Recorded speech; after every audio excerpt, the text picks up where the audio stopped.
Welcome to back to coaching में आपका स्वागत है। आज के वीडियो में मेधा छात्रवृत्ति परीक्षा के लिए गणित सीरीज के वीडियो नंबर 58 डिस्कस करेंगे। इससे पहले हम लोग गणित में वीडियो नंबर 1 से लेकर के वीडियो नंबर 57 तक डिस्कस कर चुके हैं। अगर आपने अभी तक 1 से लेकर के 57 तक वीडियो नहीं देखे हैं तो चैनल के प्लेलिस्ट में या वीडियो के डिस्क्रिप्शन में लिंक दिया गया है, जाकर देख सकते हैं। अगर अभी तक आपने मेरे YouTube channel back to coaching को सब्सक्राइब नहीं किए हैं तो सब्सक्राइब कर लीजिए, क्योंकि यहाँ ऐसे ही ज्ञानवर्धक वीडियो लाता रहता हूँ। तो चलिए शुरू करते हैं। आज हम लोग जो शुरू करेंगे उस चैप्टर का नाम है रेखा गणित। क्या नाम है? रेखा गणित। आज हम लोग रेखा गणित में महत्वपूर्ण टर्म को देखेंगे। आज हम लोग रेखा गणित में महत्वपूर्ण टर्म को देखेंगे और समझेंगे। अगले वीडियो से हम लोग रेखा गणित चैप्टर के क्वेश्चन को करेंगे। तो चलिए शुरू करते हैं। सबसे पहले देखिए, अगर बिंदु के बारे में आपसे पूछा जाए कि बिंदु क्या है, तो बिंदु के परिभाषा में आप बोल सकते हैं कि जिसमें लंबाई, चौड़ाई तथा मोटाई न हो उसे बिंदु कहते हैं। जैसे कि देखिए ये लिख दिए हम, ये सब क्या है? ये सभी क्या है? तो बिंदु है। इसमें न लंबाई है, न चौड़ाई है, न मोटाई है, तो इसको हम लोग क्या बोलेंगे? इसको हम लोग बिंदु बोलेंगे। अगला देखिए संरेख बिंदु। 3 या 3 से अधिक बिंदु जो एक सरल रेखा में हो संरेख बिंदु कहलाते हैं। देखिए 3 बिंदु है, मान लीजिए एक ये है, एक ये है और एक ये है।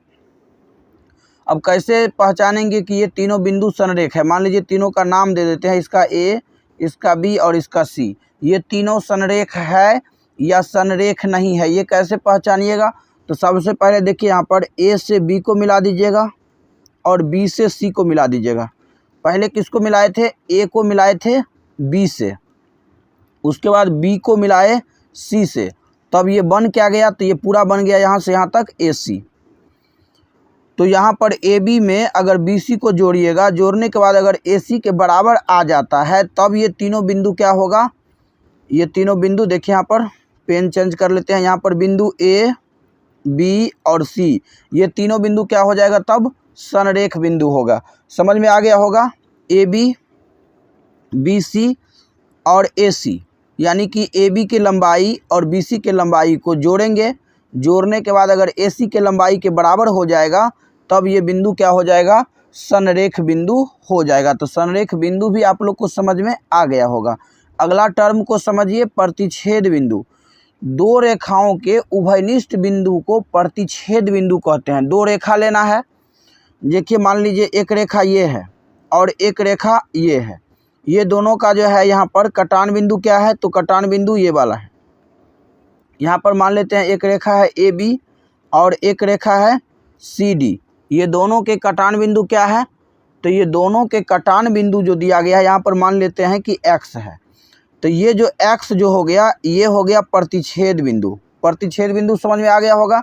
दो रेखाओं के उभयनिष्ठ बिंदु को प्रतिच्छेद बिंदु कहते हैं। यहाँ पर एक रेखा ए बी है और एक क्या है यहाँ पर? C D. ये दोनों रेखा के उभयनिष्ठ बिंदु क्या है? तो यहाँ पर x है, तो यही हो गया x, प्रतिच्छेद बिंदु। अगला टर्म देखिए आंतरिक बिंदु। किसी रेखा के बीच स्थित बिंदु को आंतरिक बिंदु कहते हैं। मान लीजिए यहाँ पर ये एक रेखा है, इस रेखा का हम नाम दे देते हैं ए बी। क्या नाम दे देते हैं? A B. अब ए बी के बीच में जो भी बिंदु होगा सब क्या होगा? आंतरिक बिंदु। हम मान लीजिए यहाँ पर एक बिंदु डालते हैं, ये क्या हो जाएगा? आंतरिक बिंदु। यहाँ पर हम बिंदु डालते हैं, ये सब क्या हो जाएगा? ये सब हो जाएगा आंतरिक बिंदु। तो आंतरिक बिंदु भी आप सभी को समझ में आ गया होगा। अगला टर्म को देखिए, अगला टर्म यहाँ पर है रेखा। रेखा बिंदुओं का एक समुच्चय है जो एक सिद्ध में अनंत बिंदुओं तक जा सकती है। देखिए यहाँ पर क्या दिया गया है? एक सिद्ध में अनंत बिंदुओं तक जा सकती है, उसको हम लोग क्या बोलेंगे? रेखा बोलेंगे। ठीक।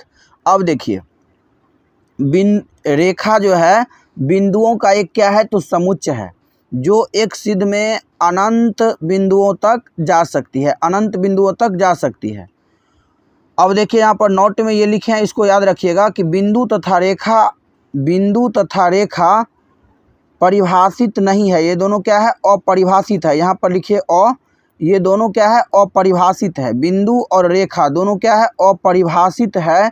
मात्र काल्पनिक रूप से इन्हें परिभाषित किए जा सकते हैं। ध्यान से देखिएगा इसको एक बार और यहाँ पर समझ लीजिए। यहाँ पर ये है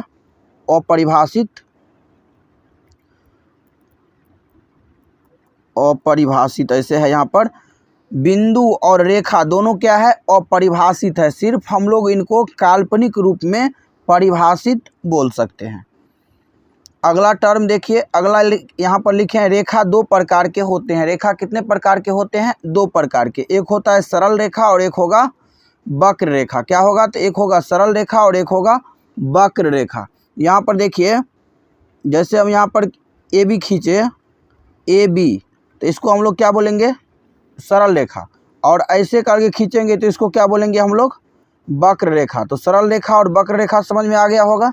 दोनों का परिभाषा देख लीजिए।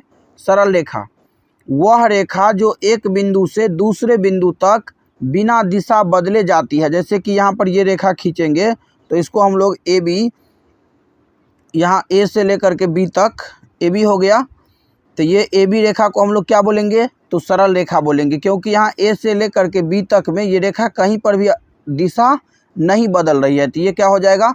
सरल रेखा। अब अगला टर्म क्या है? तो अगला टर्म है यहाँ पर वक्र रेखा। वह रेखा जो एक बिंदु से दूसरे बिंदु तक जाने में दिशा बदलते रहती है। जैसे कि मान लीजिए यहाँ पर ए है और यहाँ पर क्या है? बी है। अब यहाँ ए से बी तक जाने में मान लीजिए ये रेखा ऐसे ऐसे होते हुए जा रही है, तो इसको हम लोग क्या बोलेंगे? इसको बोलेंगे हम लोग वक्र रेखा। जो रेखा एक बिंदु से दूसरे बिंदु तक जाने में दिशा बदलते रहती है उसको हम लोग बोलेंगे वक्र रेखा। अगला टर्म देखिए, यहाँ पर लिखे हैं हम किरण। अब किरण भी आप लोग को समझ लेना है। तो किरण में एक अंत बिंदु होता है। एक अंत बिंदु इसमें होगा। यहाँ पर मान लीजिए यहाँ से शुरू होकर के अब ये ऐसे करके अनंत तक जाएगी, तो एक इसका क्या हो गया? अंत बिंदु। रेखा में हम लोग क्या देखे थे? इधर भी ऐसे होगा और इधर भी ऐसे होगा, लेकिन किरण में क्या होगा? एक साइड से ये बंद रहेगा, एक साइड से ऐसे रहेगा, तो इसको हम लोग क्या बोलेंगे? किरण बोलेंगे। किरण में एक अंत बिंदु होता है। पूछा जा सकता है कि किरण में कितने अंत बिंदु होते हैं? तो किरण में एक अंत बिंदु होते हैं। अगर रेखा में पूछा जाए तो रेखा में एक भी अंत बिंदु नहीं होती है। ठीक, अगला देखिए, अगला समानांतर रेखा। ये भी आप लोग को समझ लेना है। समानांतर रेखा क्या होता है? तो देखिए, दो रेखा अगर आप खींचिएगा, मान लीजिए एक रेखा हम ये खींचे और एक रेखा, हम दो रेखा ले लेते हैं।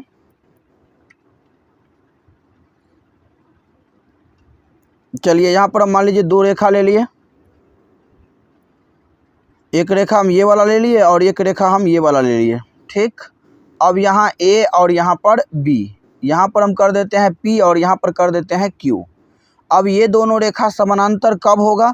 जब ए से लेकर के पी के दूरी और बी से लेकर के पी के दूरी, यानी कि यहाँ से यहाँ की दूरी मापेंगे और यहाँ से यहाँ की दूरी मापेंगे।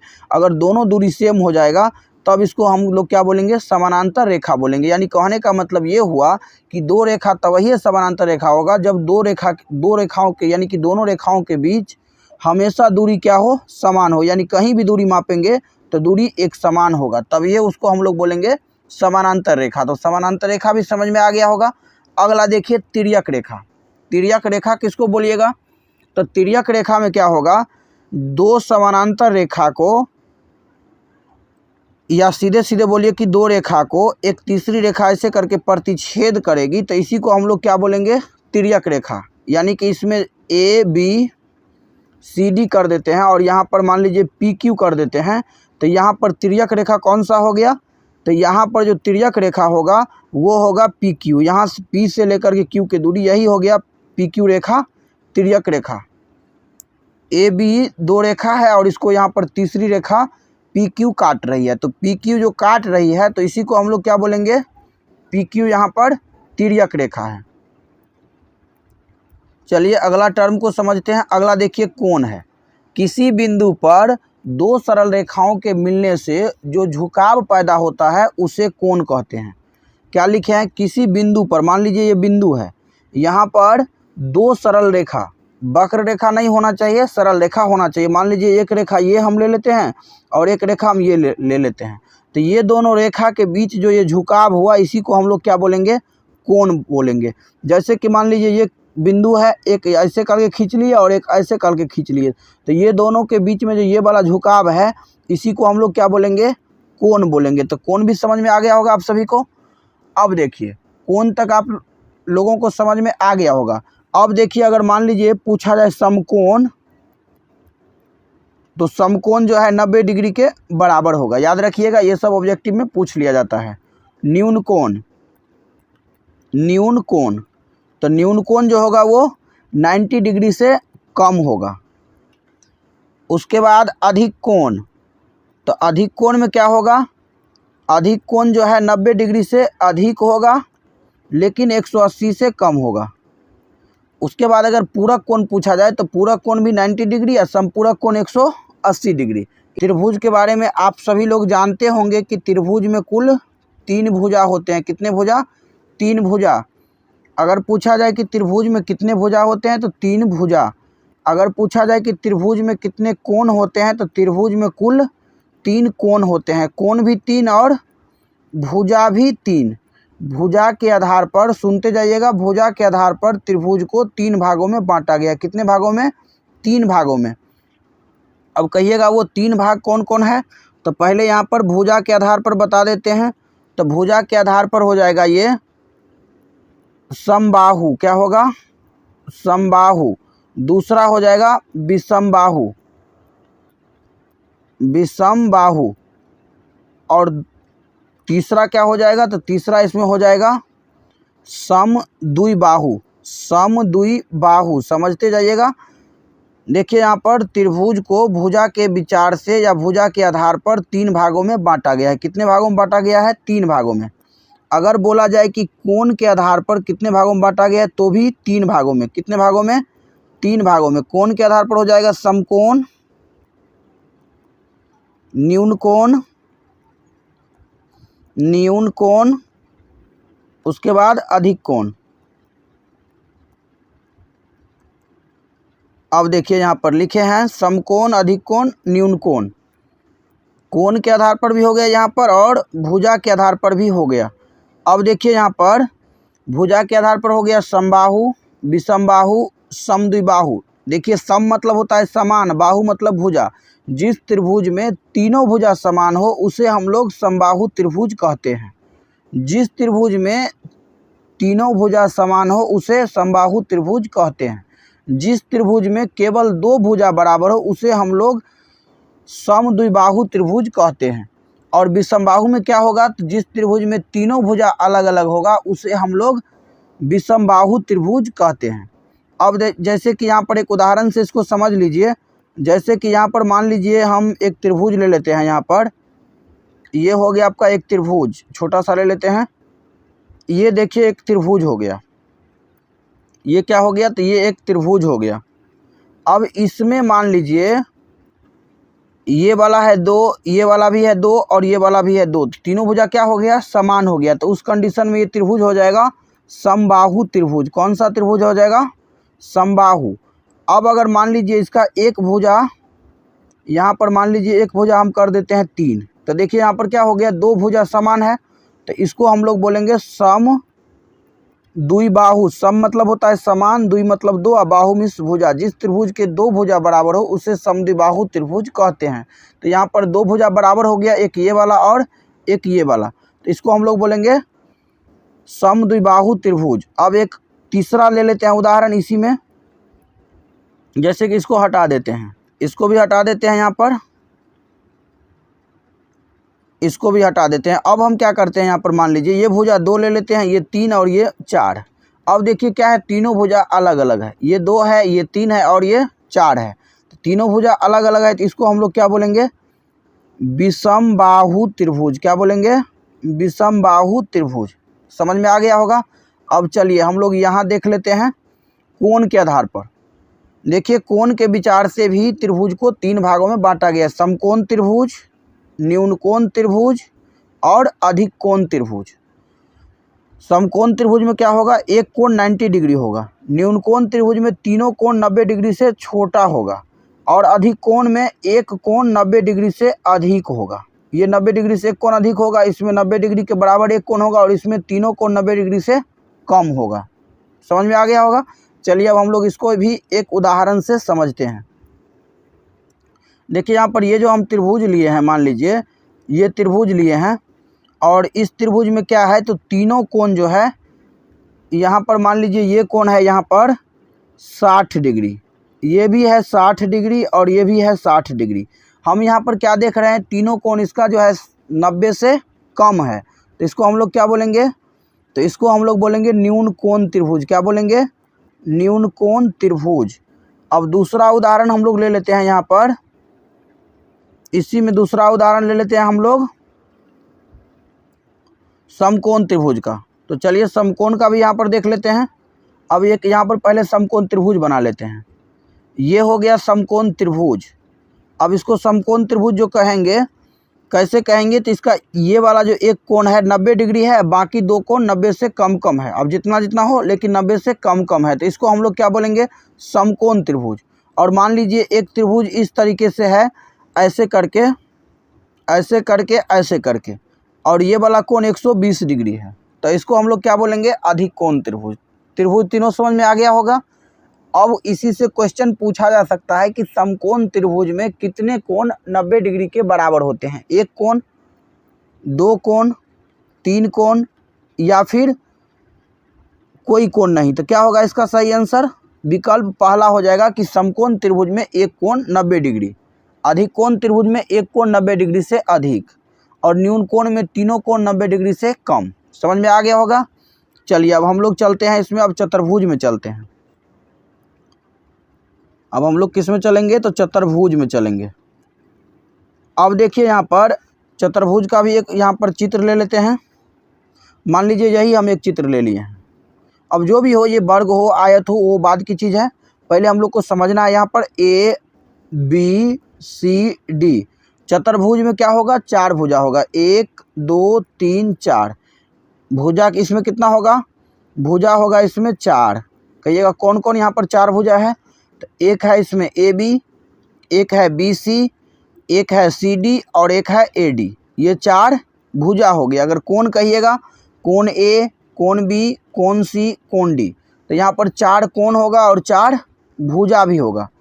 अब चलिए हम लोग एक एक करके समझते हैं। अब सबसे पहले हम लोग वर्ग को समझते हैं। स्पीडली समझेंगे क्योंकि आप लोग 7 क्लास में भी पढ़े होंगे और 8 में भी पढ़ते होंगे। हम थोड़ा थोड़ा इसका जो है मोटा मोटी जानकारी दे देते हैं ताकि सवाल जब बनाएंगे तो आप लोग को समझने में वहाँ पर सहूलियत होगा। चलिए हम लोग सबसे पहले यहाँ पर वर्ग को समझते हैं। वर्ग में क्या क्या होगा, तो देखिए यहाँ पर हम लोग सबसे पहले एक वर्ग बना लेते हैं। देखिए ये हो गया एक वर्ग। अब इसमें मान लीजिए ये है A, ये है B, ये है C और ये है D।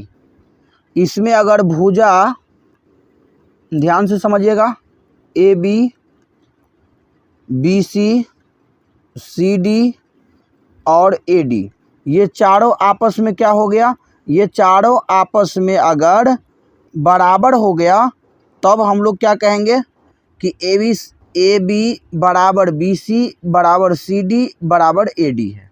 ठीक, उसके बाद सभी कोण, कोण A, कोण B, कोण C, कोण D, चारों कोण अगर 90-90 डिग्री है तो कोण भी क्या हो गया, 90-90 हो गया, भुजा सब समान हो गया। उसके बाद विकर्ण जब निकाल रहे हैं AB और BC, ये दोनों क्या हो रहा है, तो समान हो रहा है आपस में, तब हम लोग क्या कहेंगे कि ABCD एक वर्ग है। फिर से समझिए, चारों भुजा अगर आपस में बराबर है और चारों कोण 90 डिग्री के बराबर है तब क्या होगा, चतुर्भुज हो जाएगा वर्ग। उस चतुर्भुज को हम लोग क्या बोलेंगे, वर्ग बोलेंगे। तो वर्ग समझ में आ गया होगा। चलिए अब हम लोग आयत को समझते हैं। ये एक आयत है, बड़ा सा आकृति ले लिए हैं। ये क्या है, तो ये एक आयत है। इसमें यहाँ पर A लिख लेते हैं, यहाँ पर B, यहाँ पर C और यहाँ पर D। अगर इसमें भुजा, ध्यान दीजिएगा, इसमें आमने सामने के भुजा बराबर होगा, यानी कि भुजा AB बराबर CD होगा और AD बराबर BC होगा, लेकिन कोण इसमें भी क्या होगा, तो चारों कोण 90 डिग्री 90 डिग्री 90 डिग्री होगा। क्लियर है? तब हम इसको क्या बोलेंगे, आयत बोलेंगे। आयत में आमने सामने के भुजा क्या होगा, बराबर होगा, और प्रत्येक कोण 90 डिग्री के बराबर होगा। तो आयत भी समझ में आ गया होगा, वर्ग भी समझ में आ गया होगा। आप लोगों को वर्ग, आयत और त्रिभुज समझ में आ गया होगा। चलिए अब थोड़ा सा समझ लीजिए इसमें आप लोग वृत्त को। तो हम लोग एक वृत्त ले लेते हैं। यहाँ पर मान लीजिए ये एक वृत्त है, ये क्या है, एक वृत्त है। अब देखिए ये वृत्त है, तो इसमें आप लोगों को क्या क्या समझना है। ये जो हम बिंदु दिए हैं इसको हम लोग बोलेंगे केंद्र। क्या बोलेंगे, केंद्र। और ये जो घेरावा है ऐसे करके, इसको हम लोग बोलते हैं परिधि। क्या बोलते हैं, परिधि। ध्यान दीजिएगा यहाँ पर। अब देखिए परिधि समझ में आ गया, केंद्र बिंदु समझ में आ गया। केंद्र बिंदु से अगर परिधि को मिलाएंगे, केंद्र बिंदु से परिधि को मिलाएंगे तो इसको हम लोग क्या बोलेंगे, त्रिज्या बोलेंगे। क्या बोलेंगे, त्रिज्या। अगर परिधि को दोनों साइड मिला देंगे केंद्र से होते हुए, तब इसको हम लोग क्या बोलेंगे, व्यास बोलेंगे। उसके बाद कहीं से मिला देंगे तो उसको हम लोग क्या बोलेंगे, जीवा बोलेंगे। टर्म पर ध्यान दीजिएगा। तो केंद्र समझ में आ गया होगा। इसको हम लोग क्या बोलेंगे, यहाँ पर ये जो बिंदु है इसको हम लोग क्या बोलेंगे, केंद्र बिंदु। क्या बोलेंगे यहाँ पर, तो इसको हम लोग केंद्र बिंदु बोलेंगे। ये वाला हो गया केंद्र बिंदु। परिधि ये वाला हो गया। त्रिज्या यहाँ से अगर यहाँ मिला दिए तो इसको हम लोग क्या बोलेंगे, त्रिज्या। और ये वाला क्या हो गया, व्यास। सॉरी, ये वाला क्या हो गया, व्यास। और ये वाला हो गया जीवा। देखिए यहाँ पर केंद्र समझ में आ गया होगा, परिधि, त्रिज्या, व्यास, जीवा सब समझ में आ गया होगा। देखिए यहाँ पर ये हो गया केंद्र बिंदु। एक बार और देख लीजिए, ये जो घेरावा है इसको हम लोग क्या बोलेंगे, परिधि। इसको बोलेंगे परिधि। उसके बाद परिधि को अगर केंद्र से मिला देंगे तो उसको त्रिज्या बोलेंगे। और परिधि को दोनों साइड केंद्र से मिलाते हुए अगर मिला देंगे तो उसको हम लोग व्यास बोलेंगे। और कहीं से भी मिला देंगे तो उसको हम लोग जीवा बोलेंगे। तो अगर पूछा जाए कि सबसे बड़ी जीवा, तो वो हो जाएगा व्यास। व्यास जो है सबसे बड़ी जीवा होती है। कहिएगा कैसे। चलिए इसको हम लोग एक बार और समझते हैं। देखिए ये हो गया एक वृत्त। इसमें ऐसे करके खींचेंगे, यहाँ पर मान लीजिए केंद्र है, और ऐसे करके खींचेंगे, ऐसे करके मान लीजिए हम लोग 5-10 रेखा खींच लिए। अब इसमें सबसे बड़ा रेखा यही वाला होगा, और इसको हम लोग क्या बोले थे, व्यास बोलेंगे। तो सबसे बड़ी जीवा को हम लोग क्या बोलते हैं, व्यास बोलते हैं। तो आशा करता हूं कि आज के वीडियो में जो भी जानकारी दिया गया है वो आप सभी को समझ में आया होगा। तो वीडियो कैसा लगा कमेंट में ज़रूर बताइएगा। अगर वीडियो पसंद आया हो तो लाइक और शेयर ज़रूर करिएगा। अगर अभी तक चैनल को सब्सक्राइब नहीं किए हैं तो सब्सक्राइब कर लीजिए, क्योंकि यहाँ ऐसे ही ज्ञानवर्धक वीडियो लाता रहता हूँ। तो मिलते हैं अगले वीडियो में, तब तक के लिए जय हिंद, जय भारत।